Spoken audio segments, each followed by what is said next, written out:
Sairam students, welcome back to our 7th standard session. In the first part, we have read the lesson, the first part, the surprise party.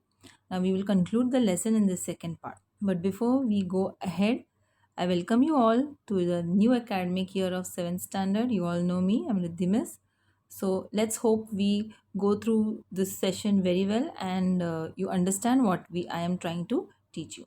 Okay. Now the lesson which we learned first was the surprise party by J.L. Tolkien. Yes. So in this lesson we learned about where it is taken from the novel The Hobbit. There was a movie also on the same topic, The Hobbit. If you have watched it, if not, no problem. I will tell you what it is about.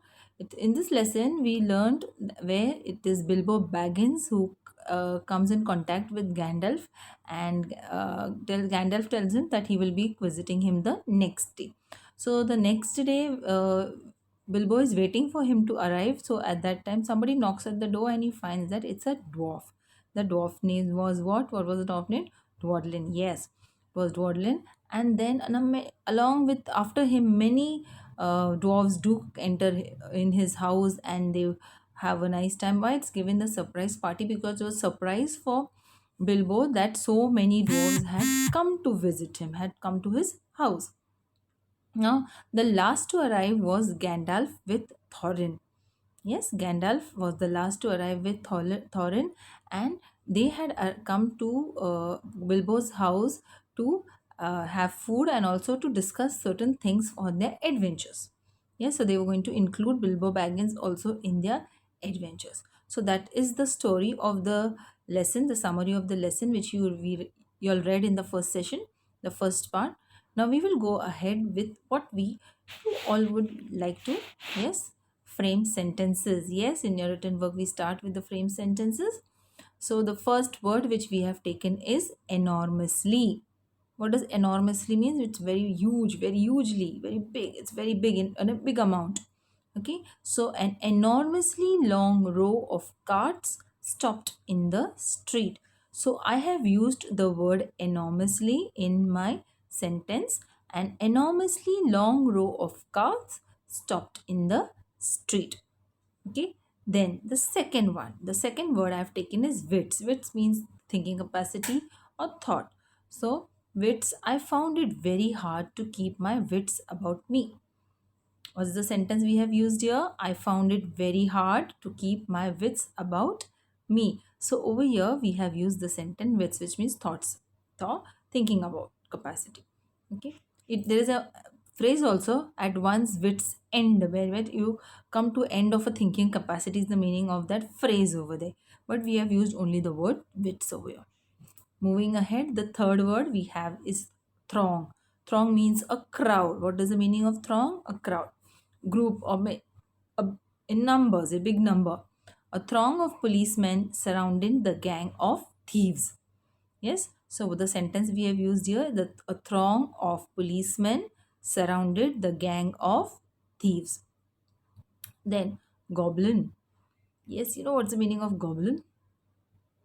It is a creature, like an evil creature. If you have watched the movie Spider-Man, where you can and the Green Goblin, where you can, yes, that's the goblin which we know. So the sentence which we have used over here is Harry dressed up like a goblin for the Halloween. Yes, what's the sentence we have used here? Harry dressed up like a goblin for the Halloween. Next sentence which we have is supper. What is the meaning of supper? Supper is an evening meal. You have it in the evening. It's not dinner. It is just something before dinner. That is supper. So I enjoyed our Sunday night supper. You pronounce it as supper, not super. Super spelling is super. Over here we have spelled it supper. So it is supper. I enjoyed our Sunday night supper. Okay, that's what we have with our frame sentences. Moving ahead, answer the following. Who was Bilbo expecting? As I explained to you, Bilbo was expecting someone to arrive. Yes. So who was that person? So Bilbo was expecting Gandalf. Who was Bilbo expecting? Bilbo was expecting Gandalf. Then Who was the first dwarf to visit? Who was the first dwarf to visit Bilbo? Yes, so it was Dwalin, a dwarf with a blue beard tucked into a golden belt, was the first to visit Bilbo. So, who was the first dwarf to? Dwarf is singular. So, when you write it as plural, it will be dwarves.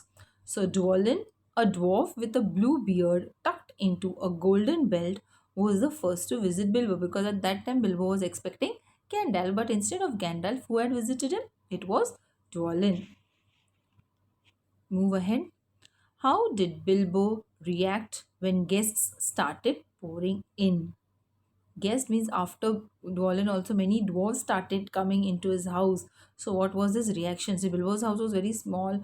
It was neat and clean. So expecting so many guests at that time, he was very angry. He was very irritated. So Bilbo was very angry and irritated when the guests started pouring in. Pouring in means they started coming in numbers, when 2, 4 and all that, they started coming in. So Bilbo was very angry and irritated when the guests started pouring in. Okay, who did Gandalf finally arrive with? Yes, so Gandalf finally arrived with Thorin. So in the end, it was Gandalf and Thorin who joined the party. So it was a surprise party for whom? Was it for Gandalf? Was it for Thorin? Was it for Dwalin? Or was it for Bilbo? It was a surprise party for Bilbo, because in the lesson on itself we read where Bilbo was so irritated, so angry, where they kept on eating so many things, tea, eggs, chicken, and all that they kept eating. So he was irritated with all the mess created in his house, and so many people, so many dwarves as well as Gandalf who had come to his house. So that irritated him a lot. Yes, see, we have written the answer also. And in the end, it was Gandalf finally who arrived finally with Thorin. Thorin is also a dwarf. Gandalf is not a dwarf. Thorin is a dwarf. Dwalin is a dwarf, and there were many other 4 to 5 dwarves who had arrived at whose place? Bilbo Baggins' house. Yes, and his house is very small, very neat and clean.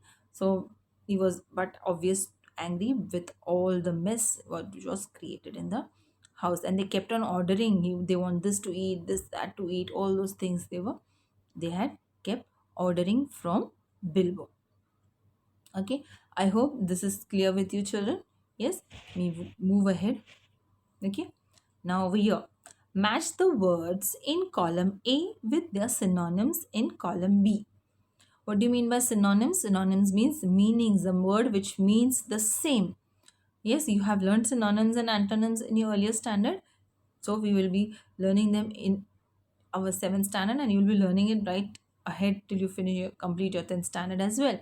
So what you have to do over here is we have to match the words in column A with their synonyms in column B. Now one thing what you have to keep in mind is when you have to match the column, you don't have to draw lines across like how we used to do earlier. You don't have to draw lines across. You have to write question plus beside it the answer. How to write it, we'll see it in the next slide. For now, these are the questions. Yes, this question is there in your textbook as well. So the questions on the column A, what are the words we have? Threat, puzzled, adventurous, explanation, goblet, and throng. These are the words which we have in column A. And in column B, we have confused, crowd, warning, container, exciting, and dangerous. And clarification is the last word. So what we are going to do is we are going to match the words with their meanings. Okay. So what would be the synonym for threat? Have you guessed it? It's very easy. It's not difficult. Yes, it is warning. It is warning. The synonym for threat is warning.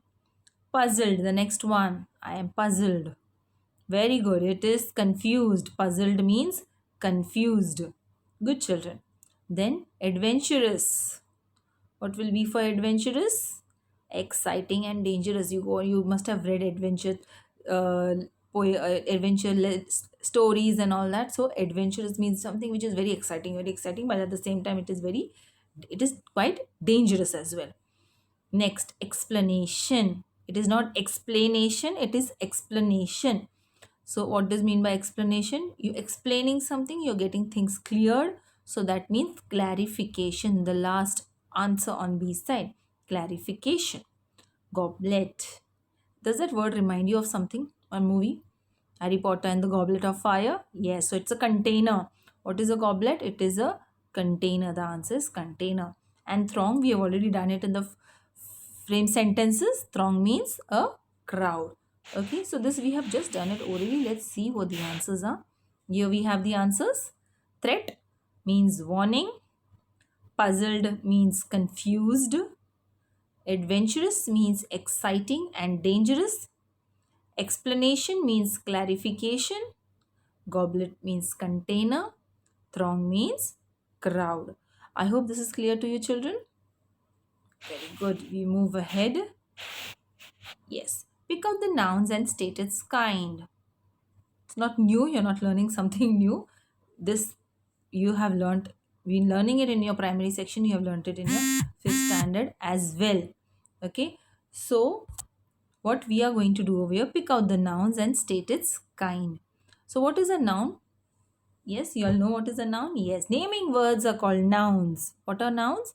Naming words are called nouns. The name of a person, place, animal or thing, they are called as nouns. You have learned this. So we are going to pick out the nouns and we are going to state its kind.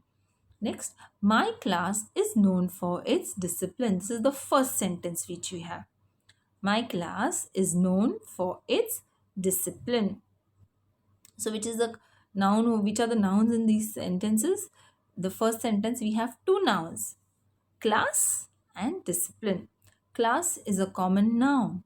It is not a proper noun. It is a common noun. We are finding out, we have picked out the noun which is a class and we have stated its kind, which is common noun. Then discipline, it is abstract noun.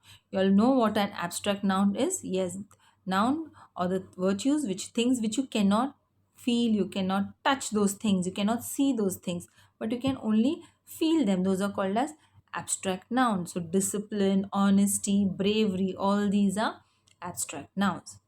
Second sentence, Major Das was a soldier.